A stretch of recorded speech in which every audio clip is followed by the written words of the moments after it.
अहानबमक्तदा मयामबु तराम नोकचबगा लोइनना Carolina खाइदेमना इकोकनोना खुरुमजरी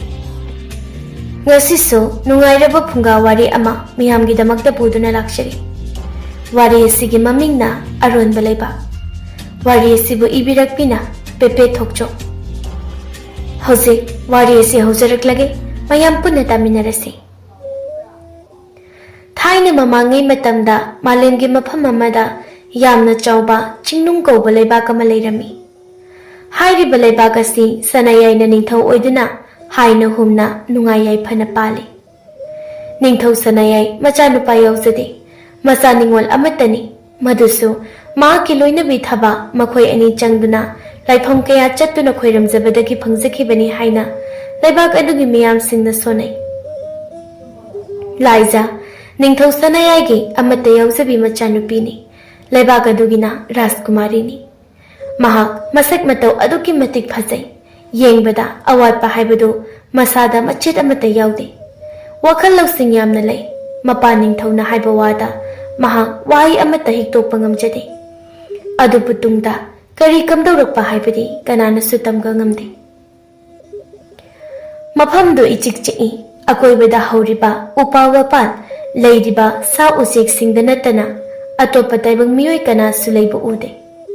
हौरिबा उवा सिंगदुसु अदुकी मतिक येंबदा पुकनिंग हुना फजे असंगबा उना वनाना pick हेक थले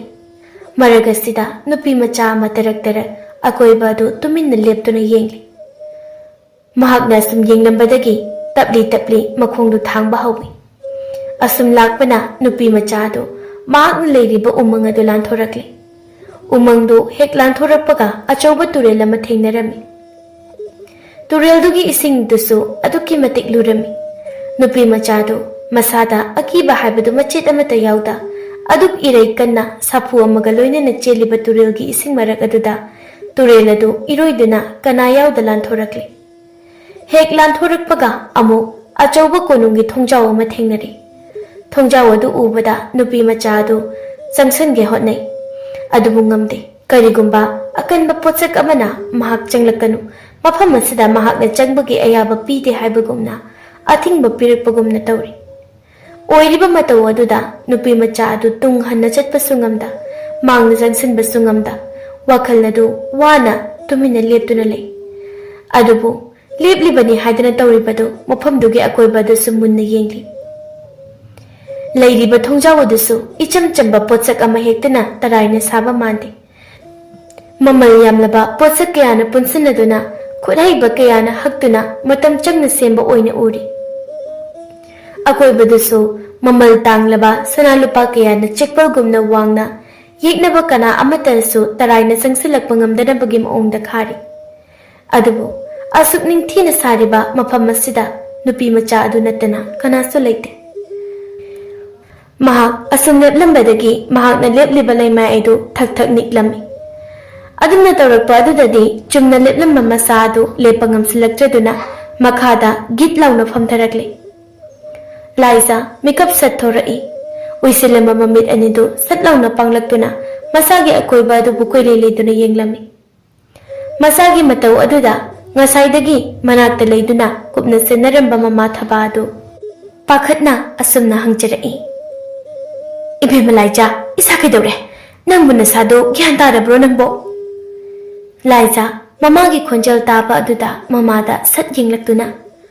इमा आई इसिंग किता थके होय होय इमा पोहलके अतैदी इचाबु करी करी दि जानिंगे यारनी इमा इसिंग दो ओइना कितंग थके फरे फरे दुदी असी हाइदुना मनाय नुपी सिंग दो ओनसिलगा कना लै इसिंग खरा पुरओ असमना मेकुप खरगी मतुंग मनाय नुपी अमना इसिंग पुरक्तुना खरा थकलबा मतुंग थबाना मचादा येंगदुना इबेमा नंगु नसादो कैदौए हंदक मरकसे यामना तोय नंगना असमना तौबसे इमाना अमाइबा कौगे हाइबसु नंगना यानीदा हाय इमादी क्यादा पाखतनुरे नंगना ग्यान तादा नसादो लैखिबा अदुदा इमाना नंगबा हौदुकनबा क्यारकनो होदखिबा लाइजा तपना इमा कैसु तौदेदा मंगदो खरा किबा ममंगलकपा अदुगिनी नंगने असुमायना तुमखरगा हेक हेक तौगदबो ओइरबदि नंगना नुंथुगी मतमदा पोथारिनी हाइदना ngehak ngehak tumbase tawranoi bema atopa karino nangna pamba thabaga matawduna matamase haukhina batawsi numidangi matamda khak tumlo hoima aisu aduna pharaja khangde asumna nongmanini sahujinki thabadu tumin ongduna wakhalamada phamle adumna phamlingai duda ningthau sanayai ma ki loina bigi manakta sangsilaktuna asumna hangli thaba kari wakhalano nangna tumina leiriba dubo thaba khalamba wakhal pumba mapuroibagi khonjal tabada swai launa mangki aduga asumna pakhum piri kasu thodokpa khanba nateda ichage wakhalni hojikti ichasi mayumakai panbagi matam haibado chap chari aikhoina sum ichani haiduna phachillaga aikhoigi irakta asum thambagi matamado losilake isabu afhaba magini haibada matik chaba amadi tungda lebag asibusu ningthina ngakpi hawada Rajkumar amada chauna luhongbini masida aina khaliba wakhal asida ichana kari pamliba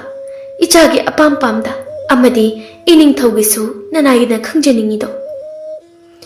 sanayai sodu sangna haifet hondoi ha chumi nangna khaliba wakhal adasu aidi nangna sima ichagini phagani haina silakpado maduda ayetpa leite nammi mapa mamai haidana hekta nam habasu aidi pamde ichagi apambado madu tobigi haidana khali adudi ining thau ichagi nakta hujima hekta chatna ichagi wa amuta tathoklurasi abhaba thabakti thinthana dedo hoi hoi lau lau salasi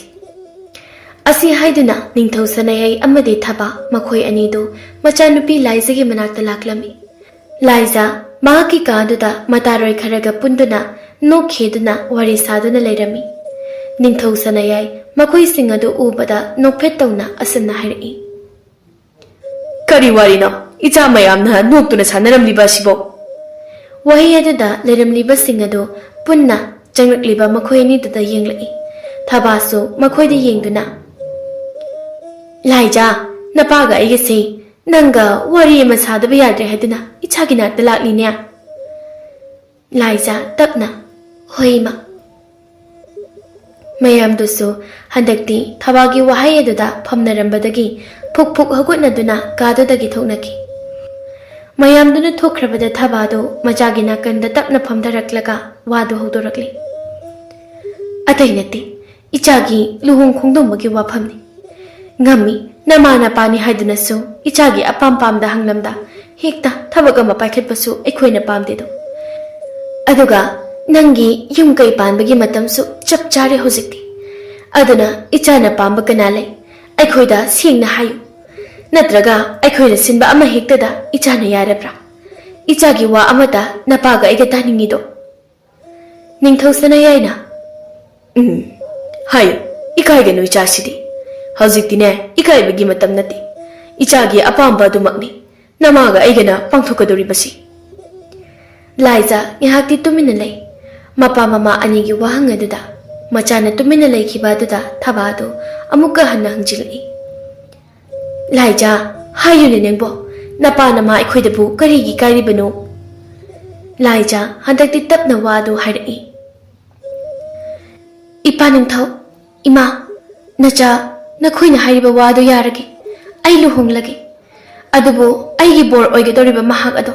malang lebak adubu mamit makna uraba ohenbiu malang lebak aduda koiruraba chatluraba misakado nachagi bor oizage waye sida ningthau sanai amadi thaba makhoi ani do ngakna amaga yengnai thaba ngakna hairi malang haibadi imadi amukta maming tadri karo mai kai da leiba leibak noi bima isana matau karamna leibak adubu khangliba asukui ba sida imana phauba khangdraga ima leibak ase karai da leibano nacha khangde adubu leibak ase le nasana thajai leibak ase malengi mafam amatadi lotuna kana khangda leidi haiba malang hairiba leibak ase nachagi manglanda toina ui leibak ase da nachabu tattana singsinbagumna thoi.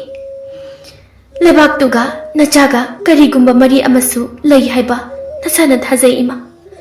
Aduga lebak ase achamba lebak su mandi nachana uzabada. Yamna marau lay magunsu yamna lay. Nazagi punsida ukraba phazaraba lebak singdo. Malang hariba lebak asiriga changdamnarabadi yetum maton ama phawba hek phangde. Thaba machagi wahi sing adu taraga wakhal wana. Is ibema lay natraga layti habisu khangba nataba lebak adubu kanana khanglamgadoribano ne. Ima nasabu thazabiyu malang hariba lebak ase lay nasagi wase tabiyu ima. Ipa ningthau nakhoy anina aigi wase bu yabiyu. Ningthau sanayay amadi thaba makhoy anidu machana adu kanna hajaraba adudadi machagi wafam adu yaba tarami. Asumna numitsimasu hauki mathangi numitni ningthau sanayay na machagi wadu sagol paumi kaya thaduna lebak kaya da pauchel halami. Pawadu lebak miyam sinma thungna sutanarami. Lebak miyam pumba pausina maram oiraga wawa launare. Mauna ha amana ichia handaki nanang nadauriba pausibu achumbaro Rajkumari gi pausia. Nupi amana mu chume chume lay laite haibasu khangdaba mathong maram khangba leibak nati haida mayamna sum haibada Rajkumari gi manglanda khatamak uba oira mali. Manglanda ubabu taibangdi hekta leiramni haibadi aidi thajadi buina. Magido mayum paningdadana yarani haidana hajinba mali ne idia. Amana amu as khangdeda matamsi mangwonga mani. Ado karigumba kandasune manglanda ukiba taibangda thopasu yawnaribani. Karigumba amadi isada thokladawre khangbaga manaribani che. Asumna leibak asigi mafam khudingda pau asigi wari tana hek nili. Adubu amu nakal amaromdana konungdagi pau adu hek sandokhibaga atopa leibak kayadagi masak matau phazaraba mahaida masingda lamba leitraba Rajkumar kaya ama laktuna magi oiba leibak malang leibak ki wa kaya ama hainarami. Adubu makoi singna hairiba wa mayamadu Rajkumari laizanadi amata yaninglamde. Magi apamba mahakna manglanda ukhiba dunate haiduna lakliba mayam singdugi wadu amata yaramde. Ngasi makso ningthau sanayay Maharani thaba amadi Rajkumari laiza amasung leibak adugi achouba mantri phamnaiba kayagi mangda Rajkumar amana laktuna malang hairiba leibak adugi hiramda wa kaya ma hairi. Mayam dusu maangna hairibado asengba achumba oiraboi ningduna mayagadu umsingani kawwa makai tanari. Adubu Rajkumari laizadi manakongdu I tagadawri. Mahak asum tarambadagi khonjeladu kantakna hairi. Yare topiro aina haiziriba malang hariba leibak asidi adumna haribadu nachadi yamna khenakhre. Asi haiduna mapadon sinduna ipaning thau ngasigidi matang selo sinaba tawrasi. Lakliba Rajkumar mayam asina piriba pakhum ase amata chumba yauthe. Asumna numit asimasu hojinki matamdi asum lepa leitana mahaki tanthadu kaidana chatkibana numit kayani tha kaya ma hojinkre. Adubu ngasi phawbada Rajkumari laizagi pakhum phangdre. Mapa mama oiba anidi machana pamliba misagadu phamallaktraba aduda wakhaldo aduki matik waraklami. Ningthau sanayay amadi thaba makhoi anidu tuminna phamduna asumna wari sari. Thabana wakhal wana mapuroibadi yengduna hairi. Iningthau isaki pakhum asibu Rajkumar amatana phongmangamlaroidabra. Isagi manglanda tuina uriba malang hairiba leibak asibu tasena maki leiribrane. Aidi thajaba wale leibak adu leiramgani haiba malemasida kana amatanasu khange kauba haiba leiti. Khangdre haishu kari haidabano. Haishu mapan thongda kari sukhandaba sarabasu manungdadi wakhalse yamna waribani ne nupi. Ichagi apamba adumak aina pangthokani haikibana ai upai leite tuminna leirabani. Leibak ningthau ama oiraga haikiba wangakte haikini haidana. Adubu handaki ichagi matang asidadi ai ningthauga mata oijaningdre. Ijam jamna ꯃꯤꯆꯝ ꯑꯃꯒꯨꯝꯅ ꯂꯩꯅꯤꯡꯂꯦꯅꯦ ꯊꯕ ꯃꯄꯨꯔꯣꯏꯕꯒꯤ ꯋꯥꯍꯩ ꯑꯗꯨꯗ ꯍꯟꯗꯛꯇꯤ ꯄꯥꯎꯈꯨꯝ ꯀꯔꯤꯁꯨ ꯄꯤꯔꯛꯇꯦ ꯇꯨꯃꯤꯟꯅ ꯎꯪꯗꯨꯅ ꯂꯩ ꯁꯅꯥꯌꯥꯏꯁꯨ ꯉꯥꯏꯍꯥꯛꯇꯤ ꯇꯨꯃꯤꯟꯅ ꯂꯩꯔꯨꯔꯒ ꯑꯁꯨꯝꯅ ꯑꯃꯨꯛ ꯍꯟꯅ ꯍꯥꯏꯔꯛꯏ ꯔꯥꯖꯀꯨꯃꯥꯔ ꯈꯛꯇꯗ ꯑꯩ ꯏꯆꯥꯒꯤ ꯄꯥꯎꯈꯨꯝ ꯄꯤꯕꯒꯤ ꯑꯌꯥꯕ ꯑꯁꯤ ꯄꯤꯔꯔꯣꯏꯒꯦ ꯃꯤꯆꯝ ꯑꯃ ꯍꯦꯛꯇꯅꯁꯨ ꯄꯥꯎꯈꯨꯝ ꯑꯁꯤ ꯐꯣꯡꯕ ꯉꯝꯂꯕꯗꯤ ꯏꯆꯥꯕꯨ ꯃꯤꯁꯛ ꯑꯗꯨꯗ ꯆꯥꯎꯅ ꯂꯨꯍꯣꯡꯕꯤꯒꯅꯤ ꯍꯥꯏꯅ ꯍꯌꯦꯡꯁꯤ ꯄꯥꯎ ꯊꯥꯔꯒꯦ ꯈꯜꯂꯤ ꯔꯥꯖꯀꯨꯃꯥꯔ ꯈꯛ ꯉꯥꯏꯗꯨꯅ ꯂꯩꯔꯕꯗꯤ ꯏꯆꯥꯒꯤ ꯋꯥꯍꯪꯒꯤ ꯄꯥꯎꯈꯨꯝ ꯑꯁꯤ ꯐꯪꯒꯗꯕ ꯃꯥꯟꯁꯤꯜꯂꯛꯇ꯭ꯔꯦ ꯃꯊꯪꯒꯤ ꯅꯨꯃꯤꯠꯅꯤ ꯅꯤꯡꯊꯧ ꯁꯅꯥꯌꯥꯏ ꯃꯍꯥꯛꯅ ꯍꯥꯏꯈꯤꯕꯒꯤ ꯃꯇꯨꯡ ꯏꯟꯅ ꯃꯤꯆꯝ ꯑꯃ ꯍꯦꯛꯇꯅꯁꯨ ꯔꯥꯖꯀꯨꯃꯥꯔꯤꯒꯤ ꯄꯥꯎꯈꯨꯝ ꯑꯗꯨꯕꯨ ꯄꯤꯔꯕꯗꯤ ꯔꯥꯖꯀꯨꯃꯥꯔꯤꯒ ꯃꯤꯁꯛ ꯑꯗꯨꯒ ꯆꯥꯎꯅ ꯂꯨꯍꯣꯡꯒꯅꯤ ꯍꯥꯏꯅ ꯁꯒꯣꯜ ꯄꯥꯎꯃꯤ ꯊꯥꯗꯨꯅ ꯂꯩꯕꯥꯛꯀꯤ ꯃꯐꯝ ꯁꯤꯟꯕ ꯊꯨꯡꯅ ꯄꯥꯎ ꯑꯗꯨ ꯌꯧꯍꯜꯂꯝꯃꯤ ꯁꯣꯝꯗꯁꯨ ꯕꯣꯏꯅꯥꯎꯗꯨ ꯁꯨꯃꯥꯡ ꯃꯌꯥꯏ ꯑꯗꯨꯗ ꯂꯦꯞꯂꯒ ꯃꯃꯥꯕꯨ ꯈꯣꯟꯖꯦꯜ ꯍꯧꯅ ꯍꯧꯅ ꯀꯧꯔꯤ ꯏꯃꯥ ꯏꯃꯥ ꯍꯣ ꯏꯃꯥ ꯏꯕꯦꯆꯥ ꯃꯆꯥꯅ ꯀꯧꯔꯤꯕ ꯑꯗꯨ ꯇꯥꯔꯗꯨꯅ ꯏꯃꯨꯡꯗꯒꯤ ꯇꯍꯥ ꯇꯍꯥ ꯆꯔꯨ ꯈꯔ ꯃꯈꯨꯠꯇ ꯄꯥꯏꯗꯨꯅ ꯆꯦꯟꯊꯣꯔꯛꯇꯨꯅ ꯑꯁꯨꯝꯅ ꯍꯥꯏꯔꯛꯏ ꯂꯥꯛꯑꯦ ꯏꯃꯥ ꯂꯥꯛꯑꯦ ꯁꯦ ꯃꯩꯁꯦ ꯑꯃꯨꯛꯇ ꯑꯣꯊꯣꯛꯈꯤꯁꯤ ꯑꯗꯨꯒꯅꯦ ꯏꯃꯨꯡꯗ ꯆꯪꯂꯁꯤꯀꯣ ꯑꯁꯨꯝꯅ ꯃꯃꯥ ꯃꯆꯥ ꯑꯅꯤꯗꯨ ꯏꯃꯨꯡꯗ ꯄꯨꯟꯅ ꯃꯩ ꯑꯣꯊꯣꯛꯂꯕ ꯃꯇꯨꯡꯗ ꯆꯪꯃꯤꯟꯅꯔꯛꯂꯤ ꯏꯃꯨꯡ ꯍꯦꯛ ꯆꯪꯂꯛꯄꯒ ꯕꯣꯏꯅꯥꯎꯅ ꯑꯁꯨꯝꯅ ꯍꯥꯏꯔꯛꯏ ꯏꯃꯥ ꯑꯩꯈꯣꯏꯒꯤ ꯆꯥꯛ ꯂꯣꯏꯈ꯭ꯔꯕꯣ ꯂꯣꯏꯔꯦ ꯏꯃꯥꯅ ꯉꯁꯥꯏꯅ ꯂꯣꯏꯁꯤꯜꯂꯕꯅꯤ ꯉꯁꯤꯗꯤ ꯏꯆꯥ ꯍꯜꯂꯛꯀꯅꯤ ꯍꯥꯏꯕꯗꯨꯗ ꯏꯃꯥ ꯊꯤꯗꯣꯔꯛꯂꯒꯦꯀꯣ ꯅꯪ ꯍꯛꯆꯥꯡꯗꯣ ꯍꯥꯟꯅ ꯁꯦꯡꯗꯣꯛꯂꯣ ꯃꯅꯤꯡꯗ ꯏꯃꯥꯅ ꯏꯁꯤꯡꯒ ꯂꯣꯏꯅ ꯊꯝꯂꯕꯅꯤ ꯍꯣꯏ ꯏꯃꯥ ꯑꯁꯤ ꯍꯥꯏꯗꯨꯅ ꯕꯣꯏꯅꯥꯎ ꯃꯅꯤꯡꯂꯣꯝꯗ ꯊꯣꯛꯈꯤ ꯃꯤꯀꯨꯞ ꯈꯔꯒꯤ ꯃꯇꯨꯡꯗ ꯃꯃꯥ ꯃꯆꯥ ꯑꯅꯤ ꯑꯗꯨ ꯄꯨꯟꯅ ꯐꯝꯗꯨꯅ ꯆꯥꯛ ꯑꯗꯨ ꯆꯥꯃꯤꯟꯅꯔꯤ ꯏꯕꯦꯆꯥ ꯑꯁꯨꯝ ꯆꯥꯅ ꯃꯆꯥꯗ ꯋꯥꯔꯤ ꯁꯥꯕ ꯍꯧꯔꯛꯏ ꯏꯕꯨꯡꯉꯣ ꯅꯪꯒꯤ ꯊꯕꯛꯁꯤꯕꯨ ꯌꯨꯝꯗ ꯑꯗꯨꯝ ꯂꯩꯔꯒ ꯇꯧꯕ ꯌꯥꯗꯧꯔꯤꯕ꯭ꯔꯣ ꯌꯨꯝ ꯑꯁꯤꯗ ꯅꯃꯥ ꯏꯇꯣꯝꯗ ꯂꯩꯕꯁꯤ ꯅꯨꯡꯉꯥꯏꯇꯦꯅꯦ ꯅꯪꯕꯣ ꯅꯆꯤꯟ ꯅꯅꯥꯎ ꯑꯅꯤ ꯁꯨꯕꯃꯛꯁꯨ ꯅꯠꯇꯦ ꯅꯄꯥ ꯍꯥꯏꯔ ꯂꯩꯇ꯭ꯔꯦ ꯏꯃꯥ ꯏꯇꯣꯝꯇ ꯂꯩꯕꯁꯤ ꯋꯥꯈꯜꯁꯤ ꯌꯥꯝꯅ ꯄꯤꯛꯁꯤꯜꯂꯛꯄꯒꯨꯝꯅ ꯇꯧꯋꯤꯅꯦ ꯅꯪꯅ ꯂꯝ ꯆꯠꯂꯒ ꯁꯦꯜ ꯇꯥꯜꯂꯤꯕꯅꯤ ꯍꯥꯏꯗꯅ ꯃꯇꯝ ꯀꯨꯏꯅ ꯁꯥꯡꯅ ꯃꯤꯔꯝꯗ ꯂꯩꯈꯤꯕꯁꯤ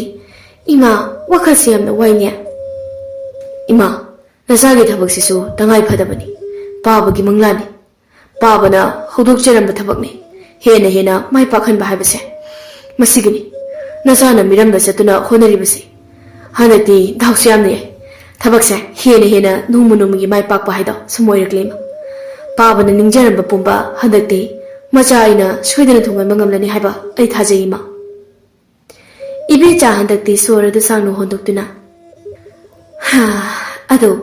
ꯃꯁꯤꯒꯤ ꯋꯥꯁꯤꯅ ꯅꯥꯀꯜ ꯑꯃꯔꯣꯝꯗ ꯊꯝꯈ꯭ꯔꯒ ꯅꯪ ꯏꯃꯥꯒ ꯋꯥꯔꯤ ꯑꯃꯗꯤ ꯁꯥꯁꯤ ꯋꯥꯔꯤ ꯑꯁꯤꯗ ꯕꯣꯏꯅꯥꯎ ꯆꯥꯔꯝꯕ ꯆꯥꯛ ꯑꯗꯨ ꯍꯥꯏꯔꯞ ꯂꯦꯞꯂꯒ ꯃꯃꯥꯗ ꯌꯦꯡꯂꯛꯏ ꯃꯇꯧ ꯑꯗꯨ ꯈꯪꯕꯅ ꯏꯕꯦꯆꯥꯁꯨ ꯃꯍꯥꯛꯅ ꯍꯥꯏꯅꯤꯡꯂꯤꯕ ꯋꯥꯗꯨ ꯍꯥꯏꯕ ꯍꯧꯔꯛꯏ ꯏꯃꯥꯕꯨ ꯏꯃꯧ ꯄꯥꯝꯂꯤꯅꯦ ꯀꯌꯥꯝ ꯀꯨꯏꯅꯅꯣ ꯏꯃꯥꯅ ꯌꯨꯝꯒꯤ ꯊꯕꯛ ꯃꯌꯥꯝ ꯑꯁꯤ ꯍꯣꯠꯅꯗꯨꯅ ꯁꯨꯝ ꯂꯩꯒꯗꯧꯔꯤꯕ ꯑꯁꯤꯕꯨ ꯅꯪꯁꯨ ꯆꯍꯤꯗꯣ ꯑꯉꯥꯡ ꯅꯠꯇ꯭ꯔꯤ ꯌꯨꯝ ꯀꯩ ꯄꯥꯟꯕ ꯌꯥꯔꯤꯅꯦ ꯑꯗꯨꯅ ꯅꯁꯥꯅ ꯈꯪꯅꯖꯕ ꯂꯩꯕ꯭ꯔꯥ ꯂꯩꯔꯒꯗꯤ ꯄꯨꯁꯤꯜꯂꯛꯂꯣ ꯂꯩꯇ꯭ꯔꯦ ꯍꯥꯏꯔꯒꯅ ꯏꯃꯥꯅ ꯑꯃ ꯁꯦꯝꯒꯦ ꯏꯆꯥꯒꯤꯗꯃꯛꯇ ꯕꯣꯏꯅꯥꯎ ꯃꯃꯥꯅ ꯍꯥꯏꯔꯤꯕ ꯋꯥ ꯑꯗꯨꯒꯤ ꯄꯥꯎꯈꯨꯝꯗꯤ ꯄꯤꯗ ꯑꯇꯣꯞꯄ ꯋꯥ ꯑꯃ ꯑꯣꯏꯅ ꯁꯠ ꯂꯥꯎꯅ ꯍꯥꯏꯔꯛꯏ ꯏꯃꯥ ꯑꯩꯅ ꯄꯥꯎ ꯑꯃ ꯂꯝꯕꯤꯗ ꯍꯜꯂꯛꯄꯗ ꯇꯥꯔꯛꯏ ꯁꯤꯕꯨ ꯀꯃꯥꯏꯅ ꯇꯧꯕꯅꯣ ꯍꯥꯏꯗꯤ ꯑꯩꯈꯣꯏꯒꯤ ꯂꯩꯕꯥꯛꯀꯤ ꯔꯥꯖꯀꯨꯃꯥꯔꯤꯒꯤ ꯋꯥꯐꯝꯁꯤꯕꯨ ꯑꯆꯨꯝꯕ꯭ꯔꯥꯕ ꯏꯃꯥ ꯏꯕꯦꯆꯥ ꯃꯆꯥꯒꯤ ꯃꯇꯧ ꯑꯗꯨꯗ ꯁꯥꯎꯅꯤꯡꯅ ꯏꯕꯨꯡꯉꯣ ꯅꯃꯥ ꯑꯩꯒꯤ ꯋꯥꯁꯤ ꯅꯪ ꯇꯥꯔꯤꯕ꯭ꯔꯥ ꯅꯠꯇ꯭ꯔꯒ ꯊꯑꯣꯏꯅ ꯇꯥꯁꯤꯟꯅꯗ꯭ꯔꯤꯕ꯭ꯔꯣ ꯏꯃꯥ ꯑꯩꯒꯤ ꯋꯥꯁꯦ ꯍꯥꯟꯅ ꯑꯝꯇ ꯍꯥꯏꯔꯣꯕ ꯀꯃꯥꯏꯅ ꯇꯧꯕꯅꯣꯗꯣ ꯏꯕꯦꯆꯥ ꯃꯆꯥꯒꯤ ꯃꯇꯧ ꯑꯗꯨꯗ ꯌꯥꯔꯔꯣꯏ ꯈꯪꯅꯗꯨꯅ ꯋꯥꯔꯤ ꯄꯨꯝꯕꯗꯨ ꯃꯆꯥꯗ ꯂꯣꯏꯅ ꯇꯝꯂꯝꯃꯤ ꯕꯣꯏꯅꯥꯎ ꯋꯥꯔꯤꯁꯤꯡ ꯑꯗꯨ ꯇꯥꯔꯒ ꯋꯥꯈꯜ ꯑꯃ ꯂꯥꯛꯇꯨꯅ ꯃꯃꯥꯗ ꯁꯠ ꯑꯁꯨꯝꯅ ꯍꯥꯏꯔꯛꯏ ꯏꯃꯥ ꯅꯃꯧ ꯂꯩꯔꯦ ꯍꯌꯦꯡꯃꯛ ꯆꯠꯇꯨꯅ ꯅꯆꯥꯅ ꯏꯃꯥꯒꯤ ꯅꯃꯧ ꯅꯨꯄꯤꯗꯣ ꯄꯨꯔꯛꯂꯒꯦ ꯑꯗꯨꯁꯨ ꯂꯩꯕꯥꯛ ꯑꯁꯤꯒꯤ ꯔꯥꯖꯀꯨꯃꯥꯔꯤꯗꯣ ꯏꯕꯦꯆꯥ ꯃꯆꯥꯅ ꯍꯥꯏꯔꯛꯂꯤꯕ ꯋꯥꯗꯨꯗ ꯃꯃꯤꯠ ꯃꯅꯥ ꯑꯗꯨ ꯆꯞ ꯌꯨꯡꯏ ꯄꯥꯈꯠꯅ ꯍꯥꯏꯔꯛꯏ ꯍꯥ ꯀꯔꯤ ꯍꯥꯏꯕꯅꯣ ꯏꯕꯨꯡꯉꯣ ꯍꯥꯏ ꯇꯧꯅꯨ ꯅꯪꯒꯤ ꯑꯗꯨꯒꯨꯝꯕ ꯃꯊꯣꯡ ꯆꯥꯗꯕ ꯊꯕꯛꯇꯣ ꯇꯧꯒꯅꯨꯀꯣ ꯑꯔꯦꯝꯕꯗꯅꯦ ꯏꯃꯥ ꯏꯆꯥ ꯏꯀꯥꯏ ꯐꯤꯔꯨꯛ ꯈꯨꯡꯒꯅꯤ ꯃꯤꯌꯥꯝ ꯃꯃꯥꯡꯗ ꯕꯣꯏꯅꯥꯎ ꯃꯃꯥꯅ ꯍꯥꯏꯔꯤꯕ ꯋꯥꯒꯗꯨ ꯆꯪꯈꯤꯗ꯭ꯔꯦ ꯆꯞ ꯌꯨꯡꯅ ꯅꯣꯡ ꯍꯦꯛ ꯉꯥꯟꯕꯒ ꯀꯣꯅꯨꯡꯗ ꯆꯠꯂꯒꯦ ꯈꯟꯈ꯭ꯔꯦ ꯑꯁꯨꯝꯅ ꯅꯨꯃꯤꯠꯁꯤꯃꯁꯨ ꯍꯧꯈꯤ ꯃꯊꯪꯒꯤ ꯅꯨꯃꯤꯠꯅꯤ ꯕꯣꯏꯅꯥꯎꯗꯨ ꯃꯍꯥꯛꯀꯤ ꯈꯟꯈꯤꯕ ꯑꯗꯨꯒꯤ ꯃꯇꯨꯡ ꯏꯟꯅ ꯅꯤꯡꯊꯧ ꯁꯅꯥꯌꯥꯏꯒꯤ ꯀꯣꯅꯨꯡꯗ ꯂꯥꯛꯂꯤ ꯀꯣꯅꯨꯡ ꯌꯧꯕꯒ ꯊꯨꯡꯂꯛꯄ ꯑꯗꯨꯗ ꯑꯁꯨꯝꯅ ꯍꯥꯏꯖꯤꯜꯂꯤ थोंगाक्पा अई राजकुमारी ना हारिबा लेबाक अदुगी मरमदा पुनमक खंगी अई मनुंगदा मुक्ता चंगदुना राजकुमारी ना पामलिबा सिंग अदो अमत्ता सिथदना ममांगदा हागे वायसिना थोंगाक्पादो अथिंगबा थमदा बोइनावबो सत लाउना चंगहलकले मिकुप खरगी मतुंगनी बोइनावदो निंथौ सनायाई थबा अमदि लाइजा मखोय मयांगे ममांगदा लेपतुना असमना हाइबा होरकले इनिंथौ मालंग हारिबा लेबाक्सिदि यामना नकना लेबजानिदा ममिंग क्या चतबा अदुदा मयामना सुम खनदबगी वादने ननाइदि हजिन हजिन बु चमनना वसिलकपा हमबु यावरबनी पजखरबा हाइबदा कानदे हाइसिनी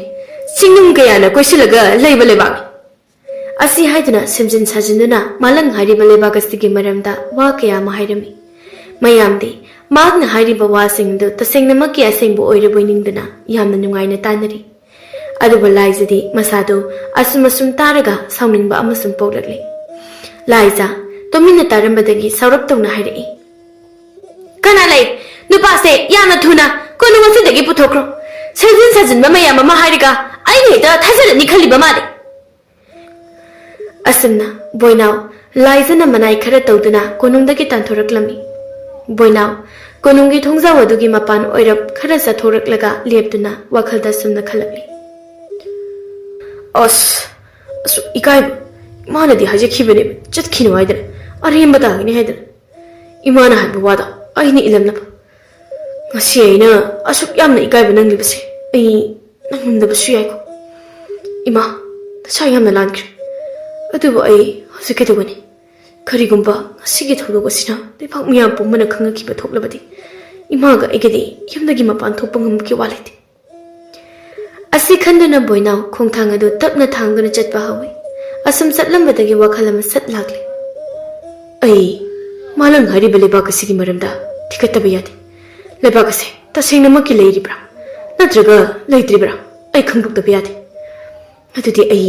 इमाना हेगी हाइबा अवांग माइकैदा असुक्पा उमंग असिगी मनुंगदा लेबा लाइनिंग बदुगी मनाक्ता चतुना हिक्ता हंगलगी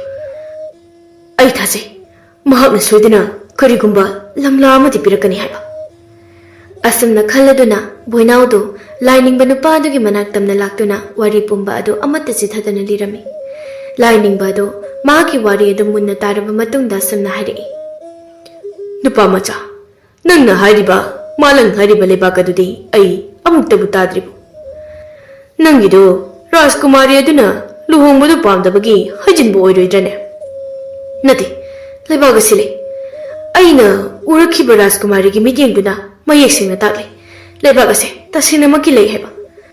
अदुगी सुमथक्ता वफम असे आइगी अमदि इमागी ओइबा इकाई खुमनबा अनिगी लंगदाइदने लेरिबसी हदक्ति लाइनिंग नुपादो निहाक तुमिना लेरगा तपलपना हाइरई फरे नंगना अदु यौना खलबदि उमंग असिगी मनुंगदा असुम संगसिलगा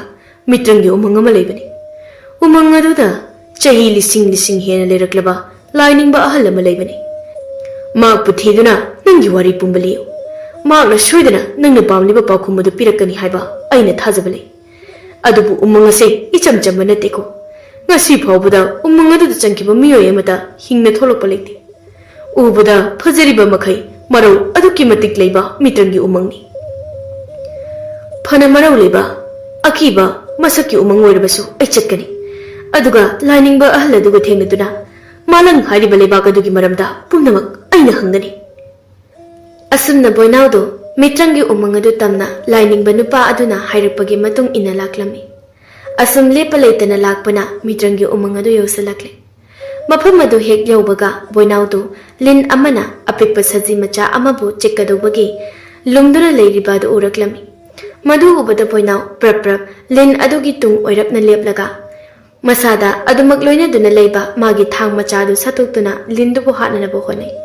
अदुबु लिंदो महागना अदुमना हेक तोबगा खंगहौदना ताइबंग मिगी खोंजलदा सुनना हाइरई नुपा करिगुंबा नंग आइबो हाटलबदी नंगसु यावना आइगा पुना थवाइदु थामिनगनी बोइनाव मसादु ngakpana kham hek thingi adumna linduna wa hairukpadudadi angakpa sakphamda lindubu yengduna lei boinaw du asum yengnambadagi wakhalda lining banu paduna haikibadu achumboy badai मित्रंगी उमंग हाइबदो असि खल्लदुना अमु लिन सजी से थादोको सजी से थादोको हाइबदी नंगी पुंसिगा सजी एसिगी पुंसिगा ओनबा ताबनी मधु यारबदी सजी एसि थादोके हंदक्ति बोइनाउदो पाखुमदे अमता पिरक्ता वखलदा सुमना खलाई इमाना हाइकिबो वादा मचा आइना तारुदबा थवरुदबगिनी ngasi aina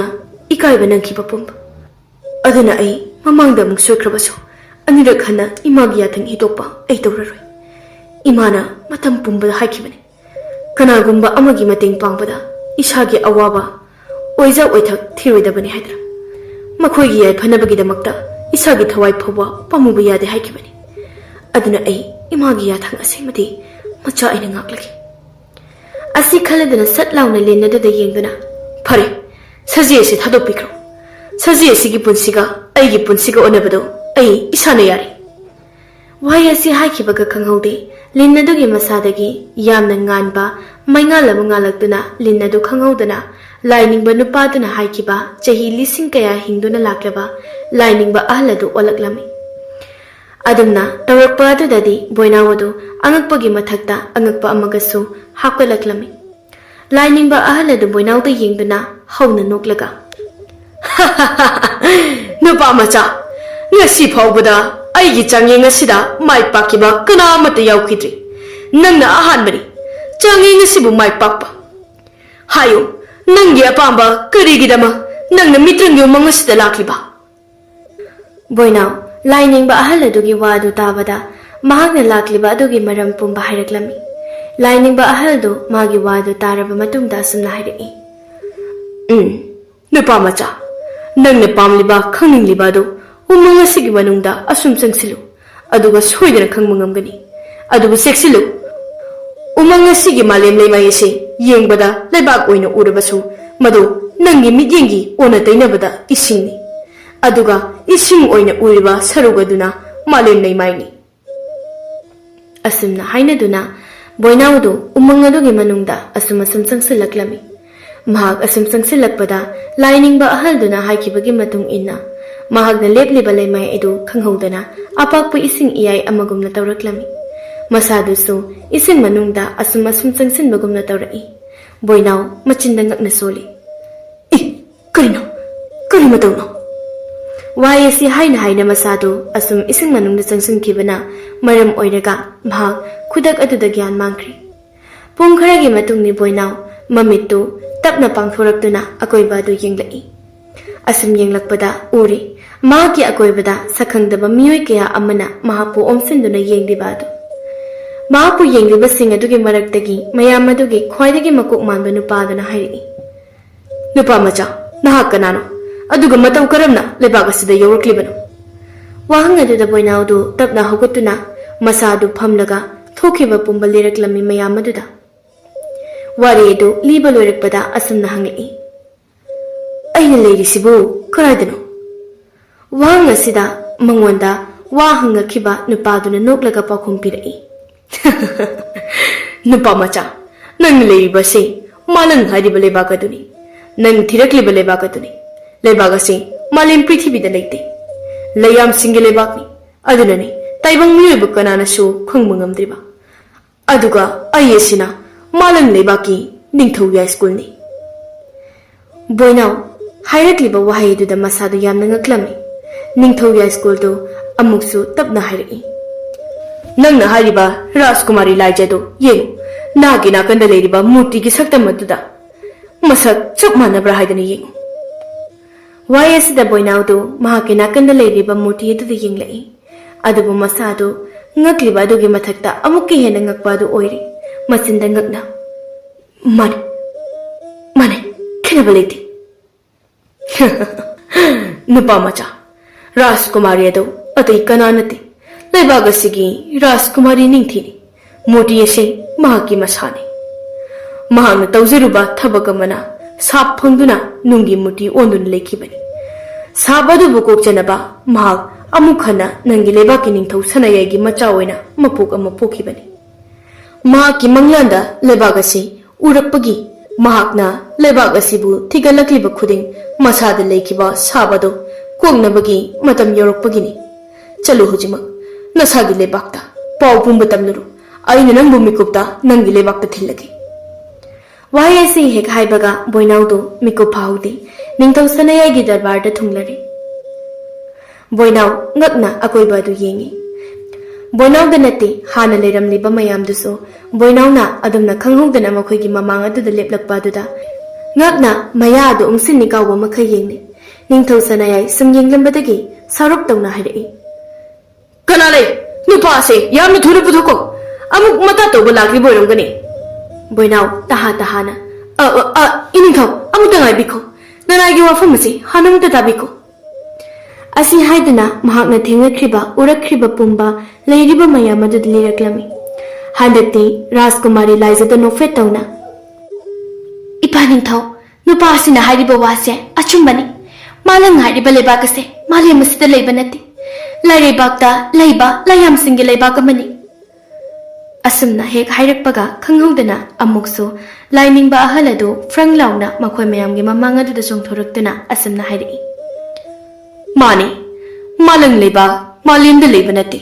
ꯂꯩꯕꯥꯛꯇ ꯂꯩꯕ ꯂꯩꯕꯥꯛꯅꯤ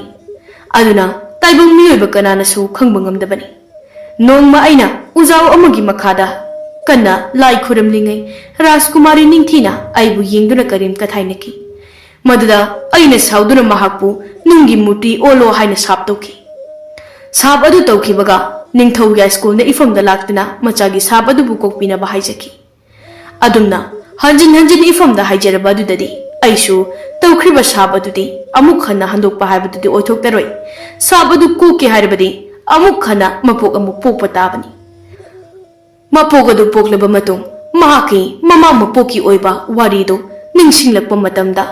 मसादा लेरंबा साब अदु कोकपा हाइना असुमना मतमदि असुम हौकी निंगथौ सनायाय हाइखिबगी मतुंग इन्ना मचानुपी राजकुमारी लाइजाबु बोइनाउगा चाउना लुहोंगबिरमी लुहोंगलबा मतुंगदा लाइजा मपुरोइबा अमदि मपा ममा पुमनमकी मफमदा असुमना हाइरई नुपा इपा निंगथौ इमा नसा मालंग लेबाकता अमुक्ता चचरुगे अइबु गाइदुना लेरी मालंग लेबाकी लयामसिंगना वाइसिदा थबादी पाखटख्रदुना इभिमा करिनो नंग अइखोय मयामसे थाथुक्तुना चलगे हाइब्रो नंग इमाबु नुसिद्रब्रो चिखिन बिमा इचाना चक्रबदी इमादी कराबु येंगदुना लेहोगनी लाइजा नोफेट तौना इमा नचा कुइना लेरक्लोय ममा मपोकी इपा निंगथौ याइस्कुल अमदी इमा अनिबु अमुक्तंग उनजरुगी मचाबु काइना मैचाकना थामोय नुंगदा ओंगदुना मखोयना चाकलिबा अदो खरा खजिक कुखंजरुगी मखोयबु थिमजिनबिरुगी अदुगा थुनमक लाक्तुना इपुरोइबगी युमदा इनेमगी इमागी इपुरोइबगी सेबा मतोमलोमना तौजगी नचा मालेम असिदा लेगनिये असुमना राजकुमारी लाइजा मालंग लेबाकता चटकी नमित खरनीगे मतुंगनी बोइनाउदो तुमिन उंगदुना फमलिंगै तुंगदा खोंजेल अमा तारई तारगलिबा खोंजेल अदु लाइजागिनी नुपा अइ हेलकले बोइनाउ ममित बना चप युंगी सत तुंगलोमदो ओंथोरई नोफेट तौना लाइजा नंग अमु हन्ना चख्रनुको अइ नंग असुमना मतमदे असुम हौकी लाइजा अमदि बोइनाउ मखोय अनी हौजिकती यामना नुंगाइना पानखी